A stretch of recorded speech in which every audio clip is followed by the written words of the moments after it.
गरीब बच्चों का 15 अगस्त। राधा और गोलू सड़क के किनारे लोगों से भीख मांग रहे थे। तभी उनके सामने एक पतंग गिरती है। गोलू की नजर जैसे ही पतंग पर पड़ती है, वो झपटा मारकर उस पतंग को उठाता है। दीदी देखो, मुझे पतंग मिली। आज 15 अगस्त है। आज मैं इस पतंग को उड़ाऊंगा। लगता है किसी की पतंग कटकर यहाँ आ गई है गोलू। राधा ऐसे बोल ही रही थी कि तभी वहां 2 लड़के आते हैं और अपनी पतंग गोलू के हाथ में देख उसे जोर से धक्का मारते हैं। तुमने हमारी पतंग को हाथ कैसे लगाया? और गोलू जमीन पर गिर जाता है। राधा गोलू को जल्दी से उठाती है और उसके हाथ से पतंग लेती है। ये लो तुम्हारी पतंग। इसे पता नहीं था कि ये तुम्हारी पतंग है। तुम दोनों भाग जाओ यहाँ से। हमारी सोसाइटी में क्या कर रहे हो, भिखारी कहीं के? और वो दोनों वहाँ से चले जाते हैं। राधा और गोलू 2 भाई बहन अनाथ थे। उनके माता पिता 2 साल पहले इस दुनिया को छोड़कर जा चुके थे। राधा बड़ी और गोलू छोटा था। दोनों पूरा दिन सड़क पर भीख मांगकर अपना पेट भरते थे और रात होते ही दूसरे भिखारियों की तरह सड़क के किनारे सो जाते थे। कई बार भीख न मिलने के कारण उन्हें भूखा ही सोना पड़ता था। गोलू, मैं तो सुबह से सोच रही थी कि आज तुम्हें एक पतंग लेकर दूंगी। गोलू की आंखों से आंसू निकलने लगते हैं। अरे तू रो क्यों रहा है? मैं सच में नई पतंग लेकर दूंगी। देखो, हमारे पास पूरे 4 रुपए है।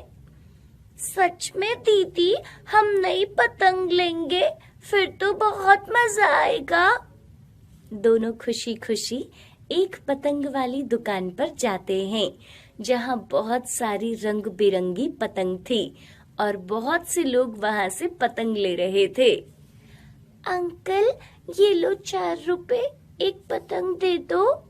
अरे चलो भागो यहाँ से। 4 रुपए की कोई पतंग नहीं आती। मेरे दूसरे ग्राहक खड़े हैं। चलो भागो तुम दोनों। पता नहीं कहाँ कहाँ से आ जाते हैं। और वो दुकान वाला दोनों को वहां से भगा देता है। दोनों भाई बहन दूर खड़े होकर पतंग लेते हुए लोगों को देख रहे थे। तभी वहां पर एक बड़ी सी गाड़ी में से एक आदमी उतरता है। अरे भाई, 10 पतंग दे दो और 5 चरखे और मांझा भी दे दो। कितने पैसे हो गए? जी 500 रुपए हो गए साहब। वो आदमी अपनी जेब से जैसे ही पैसे निकालता है और उस दुकान वाले को देता है और चलते चलते अपना पर्स अपनी जेब में रखता है कि तभी अचानक गलती से उसका पर्स नीचे गिर जाता है और वो आदमी अपनी गाड़ी में बैठता है और घर चला जाता है। राधा ये सब देख लेती है। राधा भाग कर जाती है, लेकिन तब तक वो गाड़ी वहां से जा चुकी थी। राधा पर्स को उठाती है। गोलू, वो अंकल का पर्स तो यहीं गिर गया। अब हम क्या करें? दी, इसमें तो बहुत पैसे होंगे ना? गोलू, दूसरों का पर्स देखना अच्छी बात नहीं है। हम यहीं बैठते हैं। वो अंकल अपने पर्स को ढूंढते हुए यहाँ जरूर आएंगे। राधा और गोलू वहीं बैठ जाते हैं। दोनों को वहां बैठे बैठे बहुत देर हो गई थी। तभी वो आदमी वहां आता है और उस पतंग वाले से पूछ रहा था। अरे भाई साहब, मेरा पर्स यहाँ गिरा तो नहीं था, क्या आपने देखा? नहीं नहीं भाई जी, यहाँ तो नहीं है। तभी राधा और गोलू वहां आते हैं।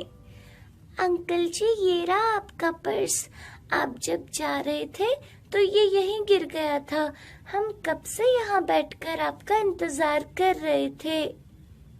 आदमी अपना पर्स खोलकर देखता है तो उसमें सारे पैसे पड़े हुए थे। शुक्रिया बच्चों, तुम बहुत ही ईमानदार हो। तुम्हारा घर कहाँ है और तुम्हारे मम्मी पापा कहाँ हैं? राधा सब कुछ उसे बताती है कि उनके माँ बाप अब इस दुनिया में नहीं हैं और वो दोनों यहाँ भीख मांगते हैं। उस आदमी को दोनों बच्चों पर बहुत दया आती है।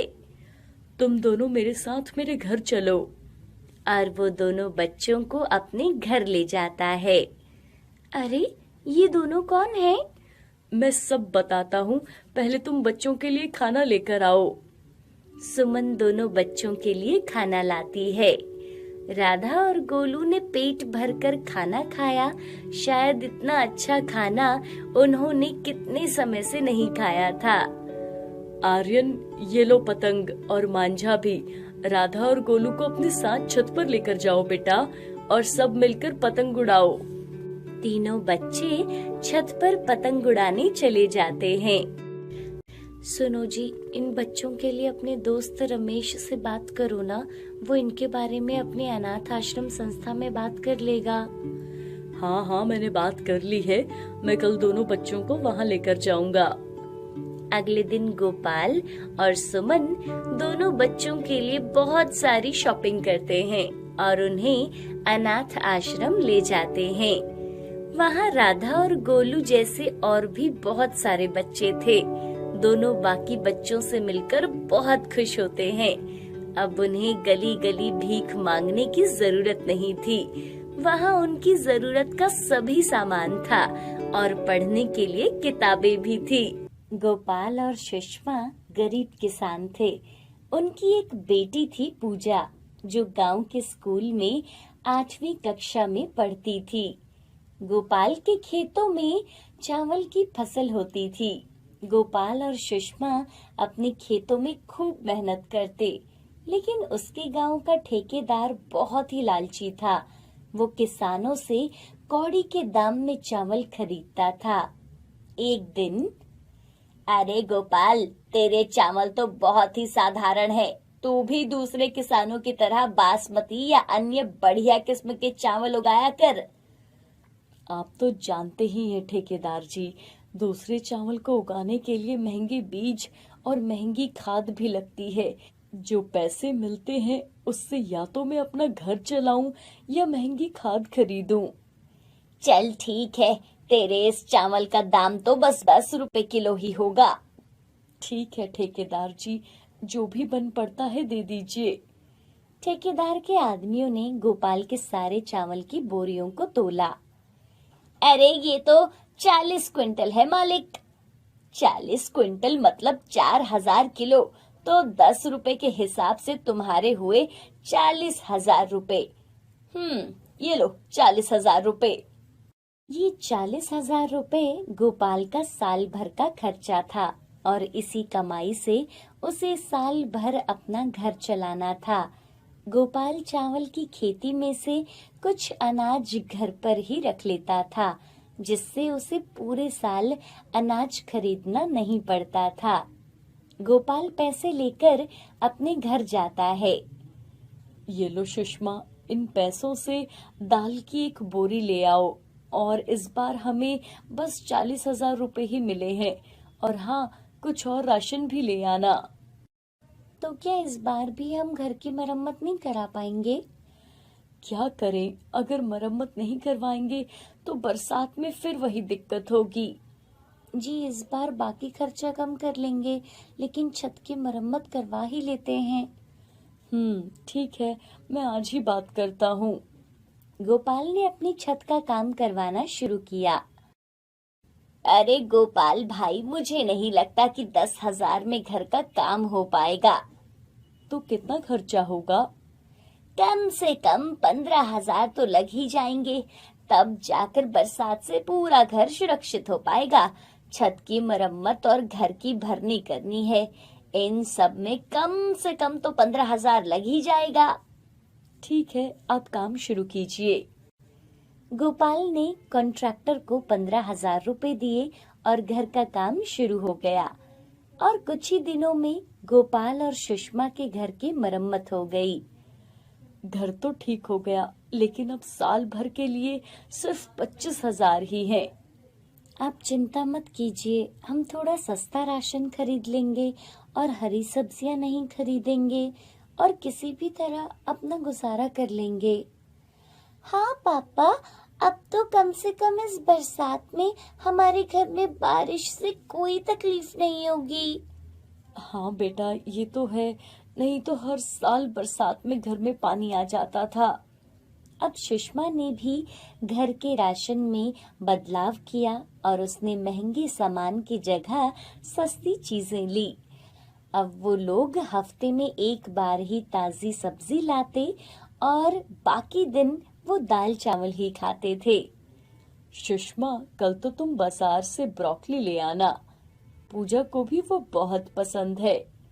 हाँ माँ, बहुत समय से हमने वो हरी गोभी नहीं खाई, अब वो लेकर आना। ब्रोकली तो बहुत महंगी है, इस समय पैसे की तंगी चल रही है। मैं सोच रही हूँ फूल गोभी लाती हूँ। अच्छा, तुम देख लेना। पैसे बचाने के लिए सुषमा सस्ती सब्जी लाकर बनाती थी और गोपाल और पूजा बिना कुछ बोले सब कुछ खा लेते थे। वो जानते थे कि उनकी आर्थिक परिस्थिति खराब चल रही है। इस बार गोपाल फिर से फसल बोता है और खेतों में खूब मेहनत करता है। एक दिन पूजा स्कूल जाते समय, माँ, आज साथ वाले गांव में मेला लगा है। मेरी सब सहेलियां स्कूल के बाद वहाँ मेला देखने जा रही है। मैं भी उनके साथ चली जाऊं क्या? हम सब साथ में ही मेला देखकर घर लौट आएंगे। बेटा, तू जानती है ना कि कितनी तंगी चल रही है। तुम्हें मेला दिखाने के लिए मेरे पास पैसे नहीं है बेटा। माँ, मुझे पैसे नहीं चाहिए, मैं बस मेला घूम लूंगी। जाने दो ना बच्ची को, वैसे भी हम कहाँ उसे कहीं घुमाने ले जाते हैं। गोपाल ने अपनी जेब से 70 रुपए निकाले। ये ले बेटा, तू अपनी सहेलियों के साथ मेला देखने चली जाना और ये पैसे का कुछ अपने लिए खा लेना, ठीक है? ठीक है पापा जी। पूजा खुशी खुशी मेला देखने चली गई। आप तो जानते हैं कि पैसे की कमी चल रही है, तो पूजा को पैसे क्यों दिए आपने? हम कैसे माँ बाप हैं, अपनी बेटी को कुछ भी नहीं दिलवा सकते? कम से कम वो मेले में घूम तो लेगी, इसलिए मैंने उसे वो पैसे दिए। हमारी पूजा बहुत समझदार है, अगर आप उसे पैसे नहीं भी देते ना तो वो कुछ नहीं बोलती। पर वो बच्ची है ना, उसका भी तो मन करता होगा। पूजा स्कूल के बाद अपनी सहेलियों के साथ मेला देखने चली जाती है। चलो सब आइसक्रीम खाते हैं। तुम सब खाओ, मुझे नहीं खानी। अरे ये तो बहुत कंजूस है, आइसक्रीम तो कितनी स्वादिष्ट होती है, वो भी नहीं खा रही। इसको रहने दो, हम सब खा लेते हैं। पूजा का भी बहुत मन था कि वो भी आइसक्रीम खाए, पर वो जानती थी कि उसके पास पैसे कम हैं और वो उन्हें खर्च नहीं करना चाहती थी। मैं इन पैसों से घर के लिए कुछ खरीद लूंगी, फिर हम सब लोग घर में मिलकर खाएंगे। इधर पूजा की सभी सहेलियां आइसक्रीम खाती हैं, झूले झूलती हैं, लेकिन पूजा बस मेले में घूम रही थी। उसने अभी तक कुछ भी नहीं खाया था और ना ही अपने लिए कुछ लिया था। वहीं पूजा का ध्यान एक ठेली पर गया जहां ब्रोकली पड़ी थी। अरे हरी गोभी, उस दिन पापा का भी हरी गोभी खाने का बहुत मन था। ऐसा करती हूँ, इसे ही ले जाती हूँ, फिर हम सब लोग मिलकर खाएंगे। पूजा ठेली के पास जाती है। अंकल जी, मुझे हरी गोभी चाहिए, लेकिन मेरे पास सिर्फ 70 रुपए है, इतने में आ जाएगी क्या? हाँ हाँ बेटी, एक फूल तो आ ही जाएगा। पूजा एक हरी गोभी का फूल लेकर अपने घर आ जाती है। माँ देखो, मैं ये मेले से हरी गोभी का फूल लेकर आई हूँ, तुम इसे बना दो, फिर हम सब लोग मिलकर इसको खाएंगे। बेटा, लेकिन वो पैसे तो तुम्हें मैंने मेला देखने के लिए दिए थे ना? पिताजी, मेरा वहाँ कुछ खाने का मन नहीं किया, इसलिए मैं ये लेकर आ गई। तुम दोनों बैठो, मैं अभी इसकी सब्जी बनाती हूँ, फिर हम सब मिलकर खाएंगे।